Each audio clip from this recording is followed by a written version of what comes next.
Today to remember Bill Amos.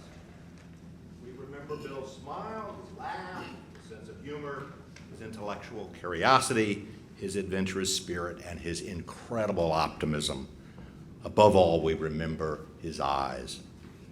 To quote the novelist Jose Saramago, whom Bill greatly admired, words that come from the heart are never spoken. They get caught in the throat and can only be read in one's eyes. We remember Bill's tolerant and non-judgmental nature and the deep respect with which he held others and their beliefs and perspectives. Indeed, it was his concern for the well-being of others that led Bill to study psychology and political science at Swarthmore and sociology at the University of North Carolina, from which he received his PhD. It eventually led to him becoming a professor of sociology at Georgia State and to have a lifelong commitment to social justice. Bill loved opera. He saw his first opera in Paris in 1946 when he was in the Army, and he was sent to deliver matzahs for Passover to Jewish soldiers. It was The Magic Flute at the Palais Garnier. The last opera he saw abroad was, quite fittingly, The Magic Flute at La Scala in September of last year. In between those two productions, Bill saw at least 190 live productions on 4 continents. Now, it's fitting that Andrea Sapoznik will sing several arias today. Bill first met Andrea when she was 4, and her parents, Marlene and Reuben, invited Bill and Paula to dinner. Andrea gave her first solo recital at the Amos home when she was 16, and she sang at Bill and Paula's 20th anniversary party 22 years ago. For their wedding, Bill and Paula chose to have trumpet music. 2 of the pieces played then and also at their 20th are part of today's service. When Bill was 6 years old, his family moved to a farm outside Newberry, South Carolina. It was a major change for a family that up until then had lived a prosperous urban existence, first in Brownwood, Texas, and then in Greenville, South Carolina. No central heat, electricity from a Delco system which once caught fire and nearly burnt down the house, a spring house for refrigeration, water from a pump, though the pump was in the house. Bill milked the cow, he helped with the cattle, and he drove the tractor. It is safe to say that farming was not his métier.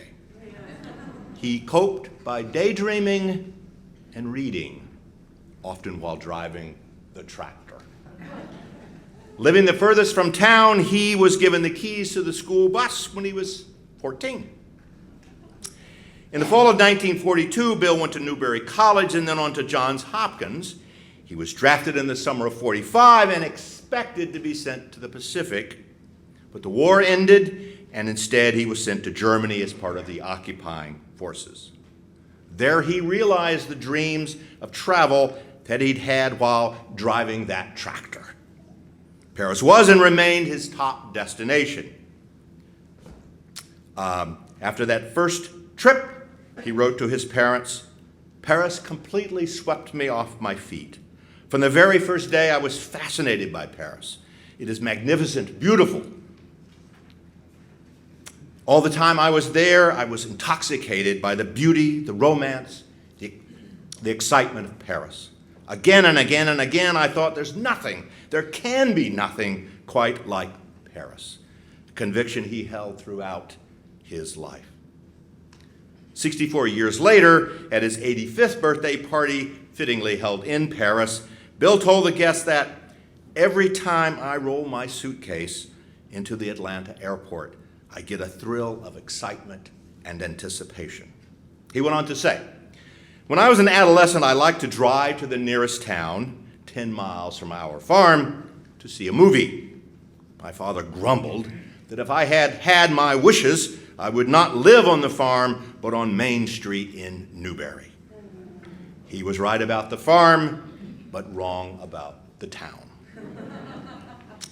Bill thoroughly enjoyed time spent with family and savored the many Christmas vacations spent together in locations such as Barcelona, Hawaii, Venice, Tuscany, Paris, and London. He was a proud and loving father.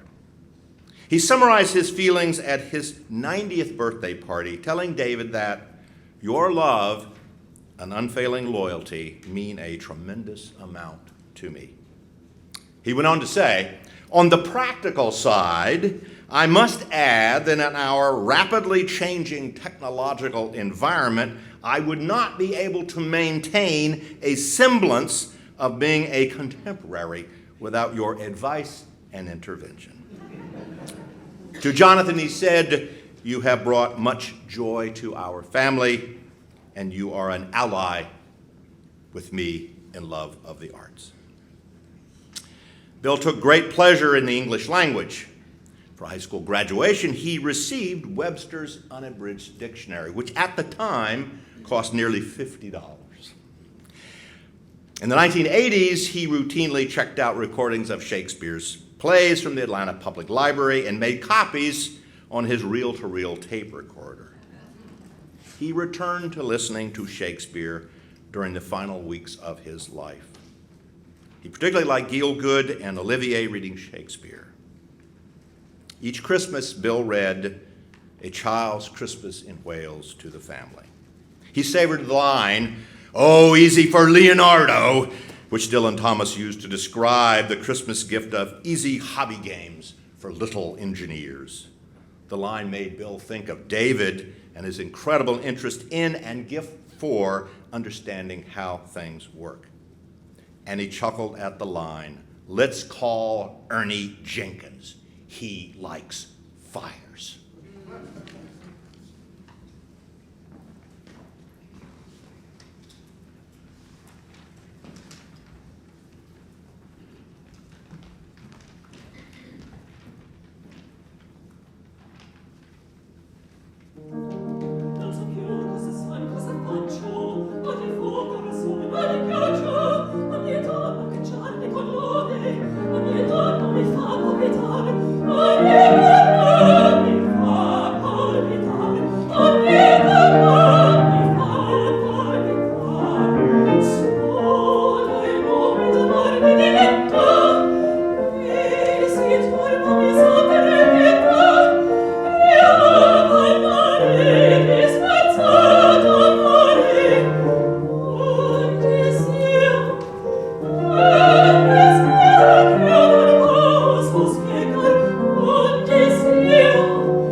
If you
Sonnet 60.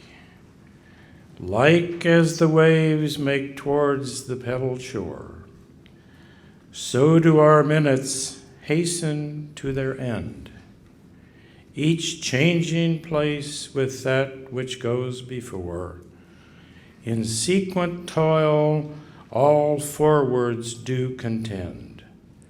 Nativity, once in the main of light, crawls to maturity, wherewith being crowned, crooked eclipses 'gainst his glory fight, and time that gave doth now his gift confound. Time doth transfix the flourish set on youth, and delves the parallels in beauty's brow, feeds on the rarities of nature's truth, and nothing stands but for his scythe to mow. And yet to times in hope my verse shall stand, praising thy worth despite his cruel hand.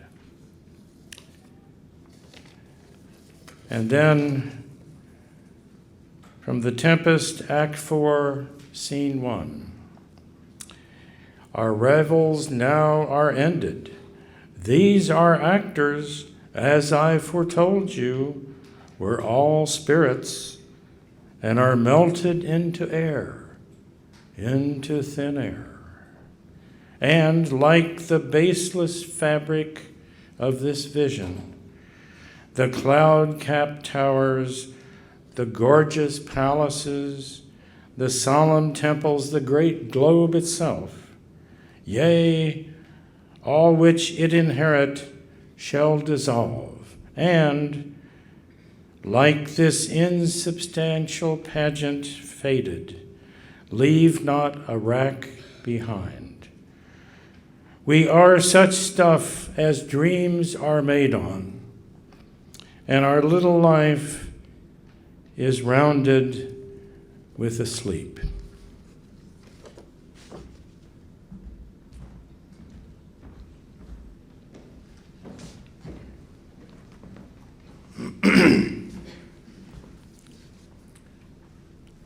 Bill enjoyed, albeit only beginning in late Middle Ages, the drawings and writings of Beatrice Potter and the poetry of A.A. Milne.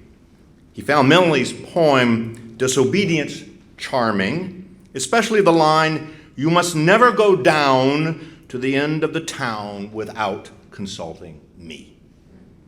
When he realized last October that his condition was terminal, he wrote Paula a letter that began with the line, "When I finally go down to the end of the town, even without consulting you." He was sufficiently worried about the clutter in his office, and the office was cluttered, that he gave the letter to Paula then, rather than worry that she would not find it after his passing. Bill enjoyed the study of foreign languages, although he had taken Latin and French in high school and German while living in Germany. It was only after retirement that he began to dedicate a considerable amount of time to learning languages. First, he studied Italian, marveling that the subjunctive was quasi morto. Then he worked on German, going to the Goethe Institute both here and in Berlin. After getting the apartment in Paris, he returned to French, and he went back to Italian when Bill and Paula began their long stays in Turin. Bill was an editor par excellence. He started as editor of his high school newspaper, The Newberry Cordial, went on to edit The Occupation Chronicle, and progressed to editing books and manuscripts, often written by younger scholars for whom English was a second language. He generously and ever so carefully edited the works of Paula. Bill was not content to simply edit what had been written. He carefully explained why he made the edits and would probe to be sure the writer had said what he or she actually meant. a co-author of Agnès Benessé-Carré. On their book, which Bill edited, wrote Agnès, "I remember an enjoyable dinner with him at your home, and his many questions, always put in a most courteous way, but which showed that our prose was not always clear." Bill was a bibliophile. Throughout his life, he assiduously acquired books, and at one point, he had at least 6,000 at home. He even labeled each book with a numbering system that he created, initially with a special focus on sociology. He spent his waking hours during his last weeks in the library, surrounded by books, and he enjoyed sharing the details of the library with visitors. It may have looked unorganized to an outsider, but Bill knew where things were and often remembered passages in books that he particularly liked. Now, Bill's reading largely, but not exclusively, focused on nonfiction, consistent with his inherent curiosity. And Bill always read on the treadmill at the gym, a habit he maintained doing 2 miles a day until last August. He is undoubtedly the only person to have read the entire Divine Comedy while on a treadmill. And while something like 100,000 people bought Piketty's Capital, Bill actually read the book. He was a lover of the novels of Saramago and enjoyed telling nephew Hake and Sunshine niece about Saramago on their trip to Atlanta just before Christmas. Other books he read in the recent past include The Warmth of Other Suns, Between You and Me, Confessions of a Comma Queen, In Search of Memory by neurologist Eric Kandel, The Evolution of God, Middlemarch, When Breath Becomes Air, Pushkin's Eugene Onegin, and On the Nature of Things by Lucretius. A recent favorite was 7 Brief Lessons on Physics, from which we will hear 2 readings today. Indeed, the only passages that Bill requested to be read if a service were to be held for him were from 7 Brief Lessons. Bill derived great satisfaction in choosing books for others. Each December, he devoted 2 to 3 days to selecting nonfiction works to send to brother-in-law Tom for his birthday, a tradition he continued through 2016. He also reveled in choosing books for his younger friends, carefully selecting the books to give Cece, who's 3, and Emma, who just turned 6. He thoroughly enjoyed reading to his young friends as well. One of the last things he did was to read Peter Rabbit to Cece. Bill's interest in books and his openness to striking out on new adventures led him to join Mark Stevens in opening the science fiction and mystery bookstore in Virginia Highlands in 1983. And Bill excelled in getting authors to come for signings. Among those who came were Michael Moorcock, Brian Aldiss, Marion Zimmer Bradley, Ursula K. Le Guin, Carl Hyacin, and Sue Grafton.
As you all know, Bill was fond of Paris, so I'm representing him here, this big city.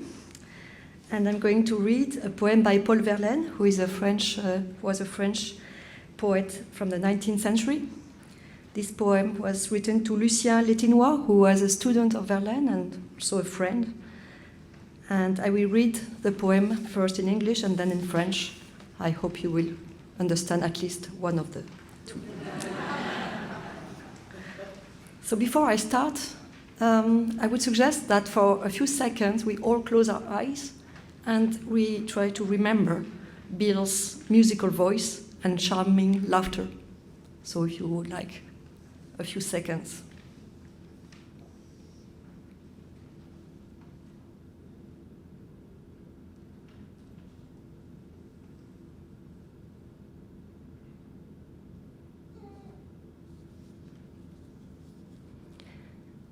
Your voice, grave and low, as soft at times as delicate velvet, sounding when you spoke of lovely water trembling over moss.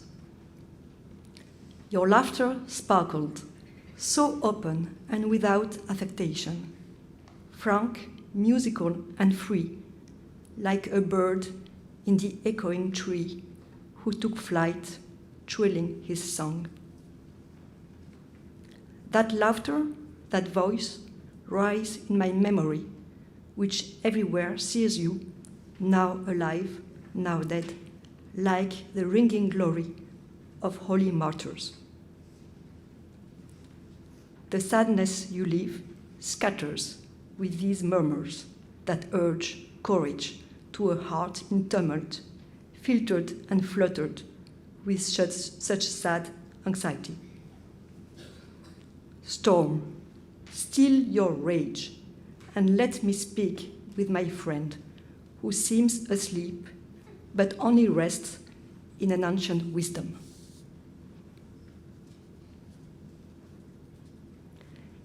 Ta voix grave et basse, pourtant était douce, comme du velours, telle en ton discours sur de sombres mousses de belles eaux qui passent. Ton rire éclatait, sans gêne et sans art, franc, sonore et libre, tel au bois qui vibre, un oiseau qui part, triant son motet. Cette voix, ce rire, fond dans ma mémoire, qui te voit souvent, et mort et vivant, comme un bruit de gloire dans quelque martyre. Ma tristesse en toi s'égaie à ces sons qui disent courage au cœur que l'orage emplit des frissons de quel triste émoi. Orage, ta rage, t'es là, que je cause avec mon ami qui semble endormi, mais qui se repose en un conseil sage.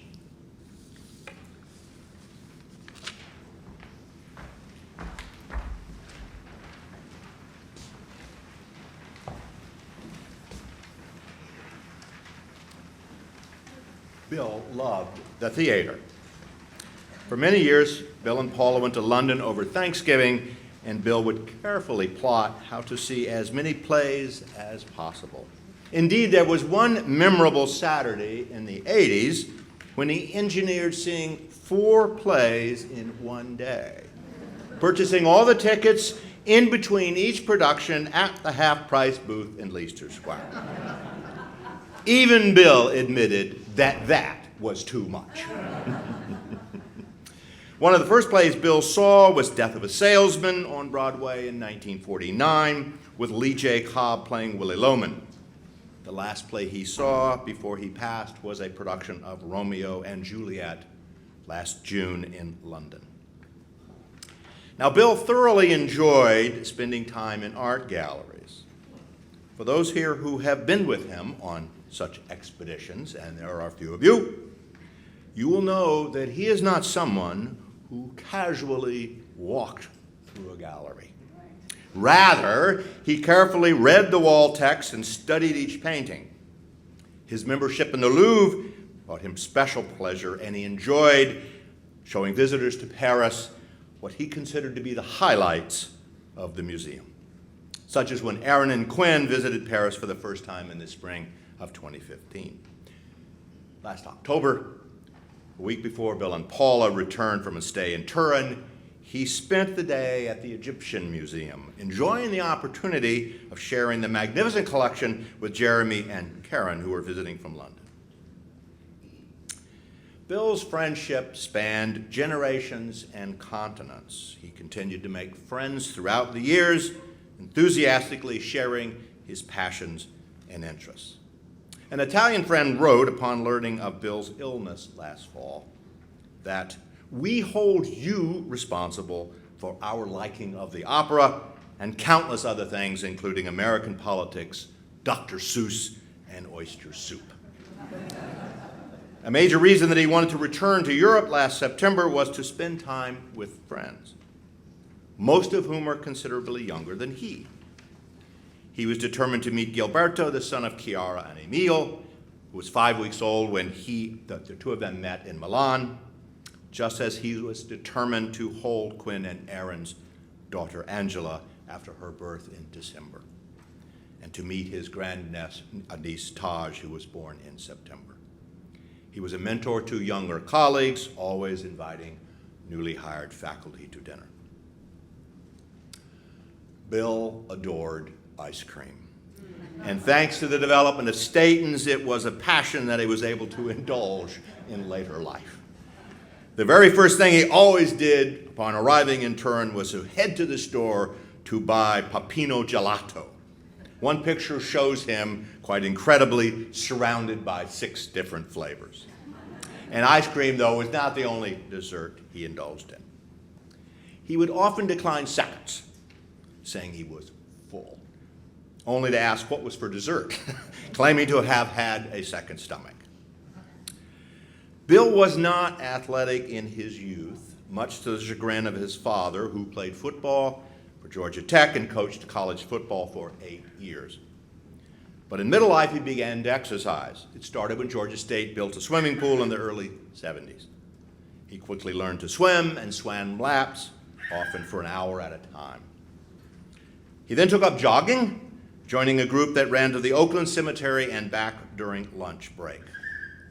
He ran in several 10K races and won an award for the most improved runner in the group at Georgia State.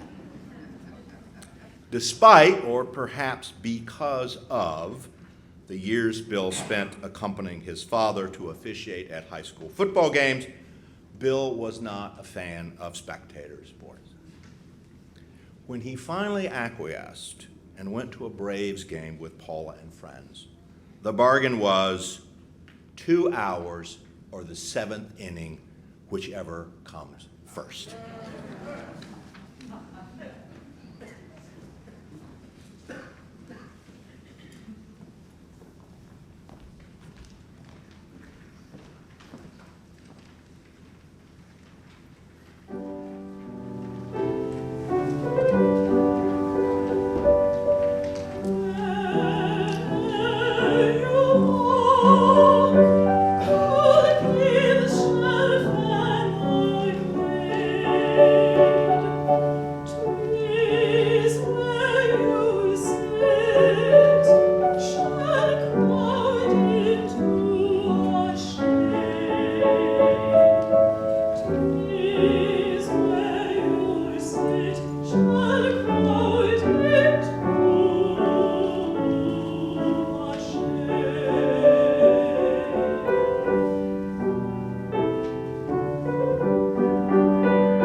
In 7 Brief Lessons on Physics, Carlo Rovelli describes discoveries in physics such as special relativity, the relation between gravity, time, and space, and the quantum nature of energy, and thermodynamics. He relates how our understanding of these discoveries has changed our view of our universe.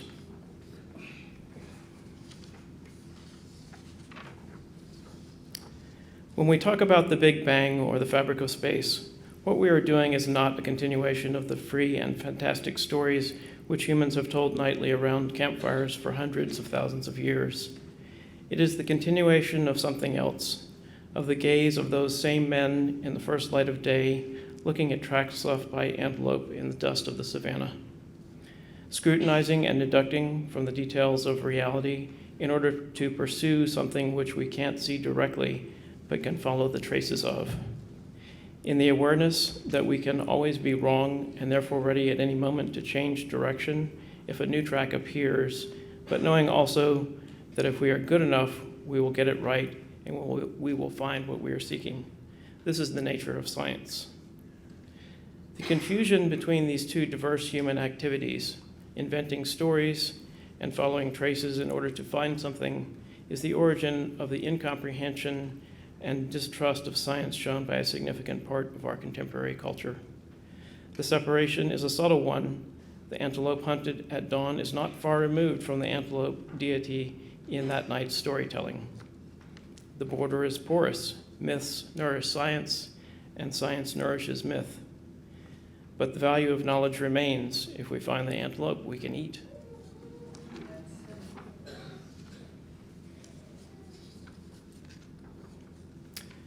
Nature is our home, and in nature we are at home.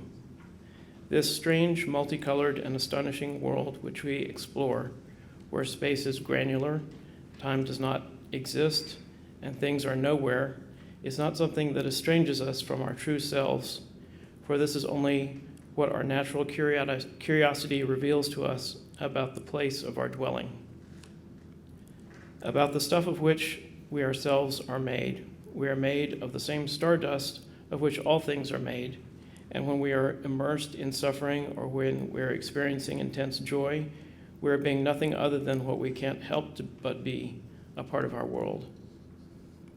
Lucretius expresses this wonderfully. We are all born of the same celestial seed. All of us have the same Father, from which earth the mother who feeds us receives clear drops of rain, producing from them bright wheat and lush trees, and the human race and the species of beasts, offering up foods with which all bodies are nourished to lead a sweet life and generate offspring.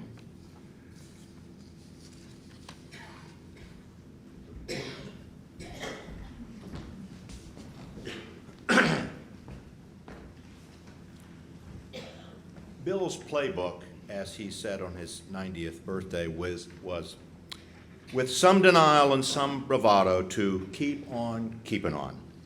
That was a phrase he first heard from a gospel preacher turning on the radio on a Sunday morning in South Carolina in the 1940s. Keeping on, Bill did, organizing a trip to Argentina, Uruguay, and Brazil for himself, Paula, David, and Jonathan as a way to celebrate turning 90. He was like the protagonist in Love in the Time of Cholera, who, when asked by the captain how long he wished to sail the Magdalena River, replied, "Forever." Heart problems, which first surfaced in 1980s, were in many ways a gift to Bill. He did not lament his condition. Rather, the onset of heart problems led Bill to embrace life with an intensity that few have or appreciate, realizing that time was limited and valuable and life should be lived to its fullest now. Bill was extremely fortunate to have doctors who shared this point of view and encouraged him to continue on. When it became clear that there were no more cardiac miracles in store, that the jig was up, Bill's doctors took exceptional care of him during those final months, repeatedly visiting him at home. One could not ask for more. At the time of Paula and Bill's marriage, people worried about their age difference, but they hoped they would have many happy years together. And they did. To quote a friend, Bill really came through. The 20 years Bill promised Paula when they were engaged stretched to 42 and a half. And by all accounts, the last 20 were the very best. Bill was the North Star for growing old for younger friends. Given his chronological age, almost all of his friends were younger. He saw his 80s as his happiest decade, something few can say. And it was with gusto that he embraced his 90s. He not only guided us in the aging process, he also made us feel young. Not just because he was younger than we are, but because as he aged, he himself became younger in spirit. Everyone, as a friend wrote Paul and David, leaves a part of himself on this earth. Bill will remain with us for the rest of our lives. To quote the French philosopher Yankelevich, one who has been henceforth cannot not have been. Bill lives on in our hearts forever.